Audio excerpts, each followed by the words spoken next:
ఈ ఏ అనే జంక్షన్ ఏంటంటే వెస్టీజ్ లో జాయిన్ కావడం మాత్రమే. జాయిన్ కావాలంటే ఏం చేయాలి? ఏం చేయాలి? ఆధార్ కార్డు, ఓటర్ కార్డు, ఏదో ఒక కార్డు ఇచ్చి జాయిన్ కావాలి. అంతే కదా ప్రాసెస్ అయితే, అంతే కదా. ఎగ్జామ్ రాసి ఇంటర్వ్యూ తీసుకొని వాట్ ఈజ్ యువర్ నేమ్ అని అడిగేది లేదు ఇక్కడ. ఓన్లీ ఆధార్ కార్డు ఇస్తే ఐడి వచ్చేస్తుంది. ఐడి వచ్చిందంటే ప్రోడక్ట్ పర్చేస్ చేసుకోవాలి, అవునా? తర్వాత ఇక్కడ నుంచి బి అనే జంక్షన్ ఉంటుంది. ఇది బిజినెస్ చేయడానికి డిసైడ్ అవ్వాలి. డిసైడ్ అయితే ఇక్కడ నుంచి సి అనే జంక్షన్ ఉంటుంది. ఇది బ్రాంచ్ డైరెక్టర్ అనే ఒక లెవెల్, 20,000 రూపాయల ఇన్కమ్ ఉంటుంది. ఇక్కడ చాలా మంది చేసే మిస్టేక్ ఏముంటుందంటే బిజినెస్ లో జాయిన్ అవుతాం, ప్రొడక్ట్ కొంటాం, నెక్స్ట్ స్టెప్ ఏదైతే ఉందో సికి వెళ్ళిపోతాం. సీదా మీ అప్లైన్లు ఉంటే, మీరు కూడా కొంతమంది అప్లైన్లు ఉంటే మీ డౌన్లైన్లు మీకు ఫోన్ చేస్తారు 10వ తారీఖు కరెక్ట్ ఇదే రోజు. మేడం 4,000 కొనమంటే 4,200 కొన్నాం, నాకు 10,000 వస్తాయన్నారు, ఏమైంది? 30,000 రూపాయలు వచ్చినాయి కదా. వస్తుందా 10,000? వస్తుందా అండి? ఎందుకు రాదు? చేసిన పని తక్కువ కదా, పనే చేయలే, మనము పనే చేయలే. కొంతమంది నువ్వు 5,000 పెట్టుకోను, నీకు 5,000 వస్తాయి. వస్తాయా పైసలు? అట్లా నమ్మద్దు ఆ విషయాన్ని. ఎక్కడైనా ఈ భూమి పైన పని చేయకపోతే డబ్బులు రావు. ఇక్కడ చూడండి, ఫస్ట్ ఇక్కడ మనం బిజినెస్ చెయ్యాలని నువ్వు డిసైడ్ కావాలి. ఫస్ట్ జాయిన్ అవ్వడం వేరు, డిసైడ్ అవ్వడం వేరు. Yes or no? జాయిన్ అయితే ఏముంది, ఆధార్ కార్డు ఇస్తే జాయిన్ అయిపోతాం. కానీ డిసైడ్ కావాలంటే నీ లైఫ్, నీ 3 జనరేషన్ నువ్వు దాంట్లో పెట్టాలి. అంటే నువ్వు ఎంత ఆలోచించగలగాలి. డిసైడ్ అవ్వడం ఎంత టైం పడుతుంది? 1 సెకండ్లో డిసైడ్ కావచ్చు, నిమిషంలో కావచ్చు, గంటలో కావచ్చు, రోజులో కావచ్చు, వారంలో కావచ్చు, నెలలో కూడా కావచ్చు. నువ్వు ఎప్పుడైతే డిసైడ్ అవుతావో ఇక్కడ నుంచి ఈ డబ్బులు రావడానికి మాత్రం 90 డేస్ టైం పడుతుంది. ఎంత? 90 డేస్ టైం పడుతుంది. ఒకవేళ నువ్వు డిసైడ్ కావడానికి ఎంత టైం తీసుకున్నావు? సార్ ఎవరో ఎందుకు, నువ్వెంత టైం తీసుకున్నావు సార్ అని నన్ను అడిగితే నేను 1 ఇయర్ టైం తీసుకున్నా. ఎంత? ఈ తప్పు ఎవరు చేయవద్దు, నేను చేసిన 1 ఇయర్ నేను టైం వేస్ట్ చేసిన. ఏమో వస్తుందో రాదు, అవుతుందో కాదు, ఎవరైనా వింటారో వినరో, ఆల్రెడీ ఒకటి చేసిన, ఆల్రెడీ పోయింది, మళ్ళీ ఎక్కడ పోయి తలనొప్పి పెట్టుకుంటా. మాట అనేది ఒకటేసారి ఉంటుంది, రెండోసారి మాట ఉండదు, అవునా కదా? ఇవన్నీ ఉంటాయి కాబట్టి నేను ఇంత టైం తీసుకున్నా. అక్కడి నుంచి నా first month income 164 rupees first month, second month వచ్చేసరికి 512 రూపీస్, థర్డ్ మంత్ వచ్చేసరికి 17,900 రూపీస్. మీకు అర్థమవుతుందా? మీకు అర్థమైందా? మీరు డిసైడ్ అవ్వకపోతే ఈ డబ్బులు మీకు సంవత్సరం తర్వాత వస్తాయి. ఇది మీరు చాలా జాగ్రత్త వినాలి. డిసిషన్ లేకపోతే, ఇప్పుడు కార్ కొంటే బాగుంటుందా? కొందాం పారి. కొనాలనే ఒక డిసిషన్ని మీరు తీసుకోవాలి. మీ ఇంట్లో కూర్చొని వాళ్ళతో ఆలోచన చేయాలి. మీరు గుంపంతా కూర్చొని డిసైడ్ అవ్వాలి. ఆ తర్వాతనే దానికి ఒక ముహూర్తం పెట్టేస్తాం. అయ్యగారికి ఫోన్ కొట్టి, అయ్యా చెప్పు ఇక ముహూర్తం అంటే ఆయన చెప్తే పోయి తీసుకురావాలి. Yes or no? అనగానే కార్ వచ్చిందా? రాలే కదా. దానికోసం గ్రౌండ్లో వర్క్ జరిగిందా లేదా? మైండ్లో వర్క్ జరిగింది, గ్రౌండ్లో వర్క్ జరిగింది, ఇంట్లో వర్క్ జరిగింది, తర్వాత కార్ బయట వచ్చింది. ఇది కూడా అంతే. ప్రెస్టీజ్లో జాయిన్ అయినంత మాత్రం డబ్బులు వస్తాయి అని అంటే ఇక జనాలు అందరూ అటిపండ్లు అమ్మేటోళ్ళు ఉండరు, మొత్తం వెస్టీజ్లోనే ఉంటారు, ఇంకెవరు ఉండరు. ఇంకోటి సమయం వచ్చింది కాబట్టి చెప్తా. సార్ నేను చెప్తున్న ప్లాన్ ఎవరు ఇంటలేరు సార్, వాడు వస్తలేడు సార్ నేను చెప్పిన కానీ అంటే రాడు. ఎందుకు రావాలి?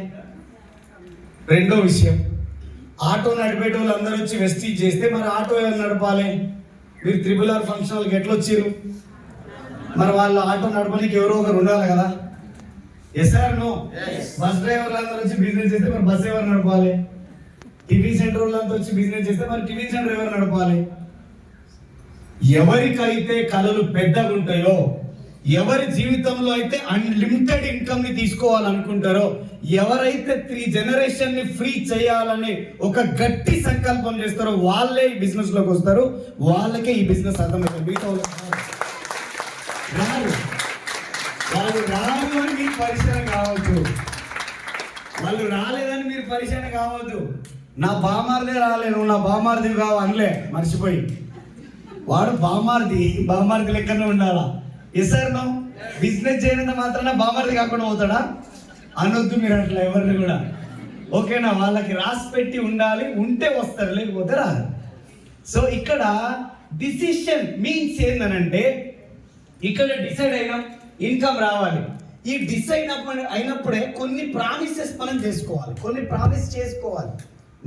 నేను ఈ బిజినెస్లో గెలవడానికి పోతున్నాను, నెలకి కొన్ని లక్షల ఇన్కమ్ సంపాదించడానికి వెళ్తున్నాను, నేను కారు కొనుక్కోవాలి, నా పిల్లలకి మంచి బంగారు భవిష్యత్తు ఇవ్వాలి, సో ఇంకా నేను చాలా డ్రీమ్స్ ఫుల్ఫిల్ చేసుకోవాలి.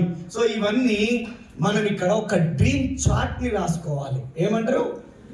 డ్రీమ్ చార్ట్ని రాసుకోవాలి. డ్రీమ్ హోమ్, డ్రీమ్ కార్, తర్వాత ఏమంటారు చిల్డ్రన్ ఎడ్యుకేషన్, పేరెంటల్ కేర్, తర్వాత మనీ, ఏముంటారు గోల్డ్, ఇంకా ఇట్లా చాలా ఒక పెద్ద పట్టిక రాసుకొని ఇంట్లో పెట్టుకోవాలి. ఎందుకు సార్, ఎందుకు పెట్టాలి సార్, ఈ గోడ మీద ఎందుకు పెట్టాలి సార్ అంటే, మీకు నొప్పి ఎవరు క్రియేట్ చేస్తారు? ఎవరో ఒక వ్యక్తి వచ్చి మిమ్మల్ని మొహం పైన నువ్వు కారు కొంటా అన్నావు, ఎందుకు కొనలే అంటే, నువ్వు కొంటావు, నీకెందుకు రా, కొంట అంట మనం, అవునా కదా? కానీ మనం రాసుకొని గోడ మీద పెట్టుకున్నప్పుడు అది అడుగుతుంది మనల్ని, ఏమి కార్ అంటే అప్పుడు నువ్వు ఏం ఆన్సర్ ఇస్తావు? తిడతావా? కానీ నువ్వు లేచి పరిగెత్తి బ్యాగ్ తీసుకొని వెళ్ళిపోతావా లేదా? సెల్ఫ్ మోటివేషన్ కోసం యూజ్ అవుతుందా లేదా? Without dream chart you are zero. మీ దగ్గర ఇది క్లారిటీ లేకపోతే మీరు ఈ బిజినెస్ లో ఎప్పటికీ సక్సెస్ కాలేరు. ఇది మీ దగ్గర ఉండాలి. నా కిచెన్ లో కూడా రాసుకుంటానండి, టీవీ దగ్గర రాసుకుంటా, బెడ్రూమ్ లో రాస్తా, హాల్లో రాస్తా, ఏదో ఒక కొటేషన్. కృష్ణ పరమాత్ముడు అర్జున్కి చెప్పిండు, బావా ఈ గోడ పైన ఒకటి రాయి, పడుకుని లేచి పరిగెత్తాలి, పరిగెత్తే తోడు ఆలోచించి నిర్ణయం తీసుకొని ముందుకు వెళ్ళగలగాలి. అప్పుడు చెప్పిండు ఆయన. ఈ సమయం వెరీ గ్రేట్. మేము మగ్గుల మీద కూడా రాసుకున్నాం. మగ్గంటే బాగాలేదండి పర్లే, రాసుకోవాలా. ఇప్పుడు డ్రీమ్ బాటిల్స్ కూడా వచ్చాయి, బయట మార్కెట్లో దొరుకుతున్నాయి. సో అతను రాసిన మాట ఏమున్నదంటే, ఈ సమయం వెళ్ళిపోతుంది మిత్రమా అని చెప్పేసి. ఇప్పుడు నువ్వు ఏడుస్తున్నావు అనుకోండి, ఇప్పుడు ఆ కొటేషన్ చదివావు అనుకోండి, ఏడుస్తారా ఆగిపోతారా? ఆగిపోతారు కదా. నువ్వు టైం పాస్ చేస్తున్నావు అనుకోండి జీవితంని, ఆ కొటేషన్ చూస్తే ఏదైనా ఆలోచిస్తారా? లైట్లే అనుకుంటామా? అనుకునేటోడు కూడా ఉన్నాడు, ఈడ లేడు, ఎన్నో ఉన్నాడు రోడ్ల మీద. సో ఈడ వచ్చి కూర్చున్నారు అంటే మీ జీవితం పట్ల మీకు క్లారిటీ ఉంది. Yes or no? రెండో విషయం, మీ కర్మఫలం పర్ఫెక్ట్ ఉన్నది. సార్ కర్మఫలం ఏంది సార్? కర్మఫలం ఏంటి అసలు అంటే ఏంది? ఇప్పుడు చాలా మంది, మీరందరూ ఇప్పుడు చాలా మందికి ఫోన్ కాల్ చేసి వచ్చారా? చేశారా చేయలేదా? కానీ వచ్చినారా? ఎందుకు రాలే? వాళ్ళకి ఏదో హాస్పిటల్ పని ఉందంట సార్ అంట, లేకపోతే పెళ్ళి ఉందంట, ఫంక్షన్ ఉందంట, ఇంకేదో ఉందంట. అవి కాదు రీజన్. వాళ్ళ గీత చక్కగా బస్ అంటే చెత్త ఇల్లు గీత.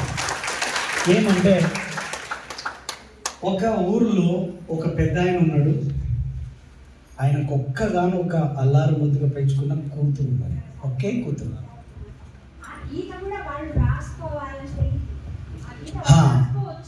ఒకటి మేడం అంటే, ఆ గీత రాసుకోవాలంటేనే ఇట్లాంటి జనాలను నమ్మాలి. ఈ నమ్మకమే లేనప్పుడు ఆ గీత మొత్తం ఉల్టపల్టుంది, ఇంకా దాన్ని ఏం చేయలేము మనం. ఎప్పుడో తగిలినప్పుడు మారుతుంది అది ఆటోమేటిక్గా. సో ఆ పెద్ద ఆయనకి ఒక కూతురు, ఒక్కగానొక్క కూతురు, అల్లారు ముద్దుగా పెంచుకున్నాడు, గుండెల పైన పెట్టుకొని. సో ఒకరోజు ఎంత నువ్వు గుండెల పైన పెంచుకున్న పాపనైనా ఏదో ఒక రోజు అయితే పెళ్లి కాల్సిందే కదా. సో ఆ పాప పెద్దదైపోయింది, మ్యాచెస్ అన్ని చూశారు. వాళ్ళ మదర్ ఎవరైతే ఉన్నారో ఆమె అంటుంది, ఈయనని ఇడిచిపెట్టి ఎప్పుడు ఉండదు ఈ పాప, రేపు పెళ్లి చేస్తే ఎట్లనో ఏమో, ఈయనతో ఎట్లేగాను నేను, అనంత ప్రేమ. సో చూశారు, కానీ ఏ తండ్రి అయినా తన కూతుర్ని ఏమని ఆలోచిస్తారు? నాకంటే గొప్పవాడు, నాకంటే ఎక్కువ డబ్బున్నోడు, నాకంటే ప్రెస్టీజ్లో పేరులో ఎక్కువ ఉన్నోడికి నా కూతుర్ని చేయాలి అనుకుంటాడు. అది స్వార్థ గుణం అనుకోండి, ఇంకేదన్నా అనుకోండి, పిచ్చి ప్రేమ అనండి. సో కానీ ప్రతి ఒక్క ఫాదర్కి అదే ఉంటుంది. సో సరే అట్లనే అనుకున్నాడు. ఆ పాపకి మంచి మ్యాచ్ చూశాడు, రంగ వైభవంగా పెళ్లి చేశాడు, అత్తగారింటికి పంపించాడు. పంపించిన తర్వాత వాళ్ళ ఫ్యామిలీ బాగున్నారు, వీళ్ళు బాగున్నారు, రెగ్యులర్గా పోయేసి వస్తున్నారు, అంత బాగుంది. బాగున్న సిచ్యువేషన్లోనే ఒక 8 నెలలు 9 నెలల టైంలో ఎవరైతే అల్లుడు గారి బిజినెస్ ఉందో కంప్లీట్గా డ్యామేజ్ అయిపోయి జీరో వచ్చేసింది బిజినెస్. ఒకసారి ఆలోచించండి, ఊర్లో జనాలు ఏమనుకుంటారు? అమ్మ దోరసారి అడుగు పెట్టి ఖతం అయిపోయిందా బిడ్డ, మూర్ఖుడు అట్లా అనుకున్నాడు. కానీ అబ్బాయి ఏమన్నాడంటే, నువ్వు నా జీవితంలో వచ్చిన తర్వాతనే తెలిసింది నేను ఎవరిని నమ్మాలో ఎవరిని నమ్మదో, ఇప్పటి నుంచి నేను ఇంకెంత పర్ఫెక్ట్ ఉండాలో అది నీ అడుగు పెట్టినందుకే తెలిసింది నాకు అని చెప్తున్నాను. పర్ఫెక్ట్ పర్సన్ ఇంకా కదా, పర్ఫెక్ట్ పర్సన్ కాబట్టి మాట అనేసిండు. సిచ్యువేషన్ ఎంత బ్యాడ్ అయిపోయిందంటే మరీ ఇల్లు కూడా ఖాళీ చేసి వేరే రెంట్ హౌస్లోకి వెళ్ళిపోయే సిచ్యువేషన్ వచ్చేసి. సో అప్పుడు తను వేరే ఒక జాబ్ వెతుకోవాల్సి వచ్చింది. కానీ ఏ తల్లి అయినా సరే ఊరుకోదు కదా, ఏంటండి మన కూతురు అంత ఇబ్బంది పడుతుంది, అక్కడ ఉంది, తిండి లేదు, ఏమీ లేదు వాళ్ళకి, సో మనకున్న ఆస్తి ఇంకెవరికి ఇస్తాము, ఇన్ని ఎప్పుడైనా దానికి ఇచ్చేదే కదా, అదేదో ఈ రోజే ఇచ్చేద్దాం పదండి, లేకపోతే మనమే వాళ్ళని తెచ్చుకొని మన ఇంట్లో పెట్టుకుందాం పదండి అని చెప్పి వాళ్ళ హస్బెండ్తో లొల్లి పెట్టుకుంటున్నాము. అప్పుడు ఆయన చెప్పాడు, వస్తు ఇచ్చేదా ఆగు, నా బిడ్డని నేను గుండెల పైన పెట్టుకొని పెంచాను, దానికి కష్టం అంటేనే తెలియదు. ఏ వ్యక్తి అయినా సరే జీవితంలో మొదట కష్టపడ్డోడు తర్వాత సుఖపడతాడు, మొదట సుఖపడినోడు తర్వాత కష్టపడతాడు. నిజమా కాదా? నిజమా కాదా? ఆమె టైం వచ్చింది పడని, నేనున్న వాళ్ళ కోసం నువ్వు టెన్షన్ పడ, జర వెయిట్ చేయి. ఏం చేయలేకపోయింది, సరేలే అని వదిలేసింది. పని నడుస్తుంది. అల్లుడు ఒక జాబ్ వెతుకోవడం కోసానికి మామ వాళ్ళ ఇంటి పక్క గల్లీలో ఉన్న ఆఫీస్కి ఇంటర్వ్యూ కోసం వచ్చాను. వచ్చినప్పుడు పక్కనే మా అత్తగారు ఇల్లు కదా, అక్కడ వెళ్ళిపోయి నేను మందలు ఇచ్చేసి వెళ్ళిపోతా అని అత్తగారింటికి వెళ్ళినప్పుడు, కొత్తగా అల్లుడు వచ్చినప్పుడు అత్తగారింటి కాడ మర్యాద ఉంటుందా ఉండదా? మర్యాద అంతా వేసి అల్లుడికి ఎట్లానే వేసి నీ డబ్బులు ఇస్తే బాగుండని అత్తకు ఆలోచన వచ్చింది. కానీ మన దగ్గర అత్త అల్లుడికి డబ్బులు ఇస్తే తీసుకోరు అల్లుడు. ఎస్ఆర్నో తీసుకోరు. అత్త అల్లుడికి డబ్బులు ఇచ్చిందా, అదో కథ. కాబట్టి ఆమె ఆలోచించి ఏం చేసిందంటే, వాళ్ళ ఇంట్లో బూందీ లడ్డూలు ఉన్నాయి. బూందీ లడ్డూలు తెచ్చే కదా, బూందీ లడ్డూలు ఉంటే ఆ లడ్డూలను చిరిమి 20 లడ్డూలు తయారు చేసింది. అందులో ఒకటి గోల్డ్ కాయిన్ పెట్టుకుంటూ లడ్డూలు చుట్టడం స్టార్ట్ చేసి లాస్ట్కి అల్లుడు గారు, నా కూతురికి బూందీ లడ్డూలు అంటే చాలా ఇష్టం, నువ్వు ఏమనుకోకున్నైనా ఈ కవర్ తీసుకెళ్ళి నా కూతురికే నాకు ప్రామిస్ చేయి. అయ్యో ఏంటి అత్తయ్య గారు ఇలా మాట్లాడుతున్నారు, మీ కూతురికే ఇస్తాను ఇవ్వండి పర్లేదు అని చెప్పి కవర్ ఎత్తుకున్నాడు, వెళ్ళిపోయినాడు. బస్ స్టాండ్ దగ్గరికి వెళ్ళి బస్ ఎక్కి జేబులో చేయబెడితే 30 రూపాయలు ఉండాలి, అదే గాలికి ఎక్కడో పడిపోయినాయి. బస్ టికెట్ కొట్టడానికి డబ్బులు లేవు.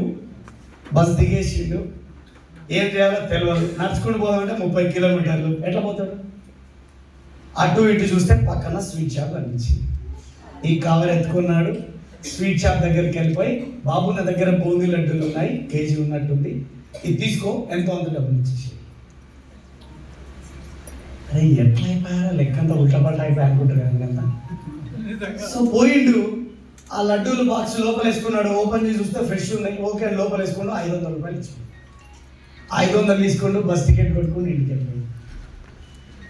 ఈ ఇంట్లో అత్తగారు ఇంట్లో మ్యాటర్ ఏం తెలుసా, ఈ అత్త ఈ మామని ఎప్పుడు తిడుతుంటుంది. ఏ ప్లీజోడా ఓ స్వీట్ చెప్పు, ఓ స్వీట్ తినిపియో, ఓ సినిమాకి తీసుకోవో, బయటగా తీసుకోవో అని అప్పుడు ఇప్పుడు అంటుంటే, ఆయనకు అప్పుడే అనిపించి అదే స్వీట్ హౌస్ పోయి, ఏమైనా బూందీ లడ్డూలు ఉంటాయి 2 కిలోలు, మా భార్య బూందీ లడ్డూలు అంటే ఇష్టం అని సీదా అల్లుడు తీసుకపోయి ఇచ్చిన కవర్ తీసుకొని మామ చేతిలో పెట్టి 2000 అన్నాడు. 500 ఇచ్చింది అల్లుడికి, 1500 షాపుకి లాభం. ఈ కవర్ తీసుకొని ఇంటికి పోయి, ఇదిగో అమ్మాయి లడ్డూలు లడ్డు తిని 8 తిను అని చెప్పి లడ్డూల కవర్ ఇచ్చింది. ఈమె లడ్డూల కవర్ చూసినప్పుడు ఫీజు ఎగిరిపోయింది. పోయేటప్పుడు మా అల్లుడు పట్టుకొని పోయింది, ఆయన పట్టుకొచ్చింది ఏందని పరిగెత్తుకుంటూ కిచెన్కి పోయి ఆ లడ్డూలు ఓపెన్ చేస్తే కానీ అట్లనే ఉన్నాయి. పరిగెత్తుకుంటూ వచ్చి ఈయన కాళ్ళ మీద పడి, తప్పైందండి అని చెప్పి, ఎందుకు ఏమైంది అంటే, నాకు అసలు అర్థం కాలేదు, కవర్ నువ్వు ఎందుకు వచ్చావో, ఇందాక అల్లుడు ఇంటికి వచ్చాడు, భోజనం పెట్టి అన్ని చేసిన తర్వాత నేను మన పాపకి ఎట్లయినా కొన్ని డబ్బులు ఉండాలి, ఎట్లయినా చేద్దామని గోల్డ్ కాయిన్స్ అందులో పెట్టించాను. పోయేటప్పుడు అల్లుడు తీసుకుపోయాడు, కానీ వచ్చేటప్పుడు నువ్వు పట్టుకొని వచ్చినా నా బుర్ర పని చేస్తలేదు, అసలు ఎట్లయింది ఇది అని. అప్పుడు చెప్పిండు ఆయన, ఓసి పిచ్చిదానా, దాన్నే కర్మఫలం అంటారు. చూడు, అర్ధ కిలో బంగారాన్ని నువ్వు 20 లడ్డూల్లో కట్టి ఇచ్చినావు, పోయిందా వాళ్ళ దగ్గరికి? వాళ్ళ కర్మఫలం బాగాలేదు. కానీ నా అర్ధ కిలో బంగారం, నా కర్మ చక్కగా ఉంది, నా అర్ధ కిలో బంగారం బయటకు పోయింది, మళ్ళా తిరిగి నా ఇంటికి వచ్చిందా రాలేదా? దీన్నే కర్మఫలం అంటారు. దీన్నే కర్మఫలం అంటారు. కర్మ నుంచి తప్పించుకునేది ఎవడు లేడు ఈ భూమి మీద. వాడి కర్మ కథం కాకుండా నువ్వు ఫోన్ చేస్తే ఎత్తుతాడా? నువ్వు ఫోన్ చేస్తే వస్తాడా? ఆయనకి వస్తాడా? మనం అనుకోవాలి, బిడ్డ నీకు ఇంకా 4 రోజులు ఉంది పోరా అనాలంటే, ఏం కాదులే బిడ్డ పోయిరాపో, నేనైతే మీటింగ్ పోయేస్తే నువ్వు పోయిరాపో, ఇంకా నీకు తొలగలేదు, ఏం చేస్తాం మనం? అది తొలగలేదు, మనం ఏం చేస్తాం? మనం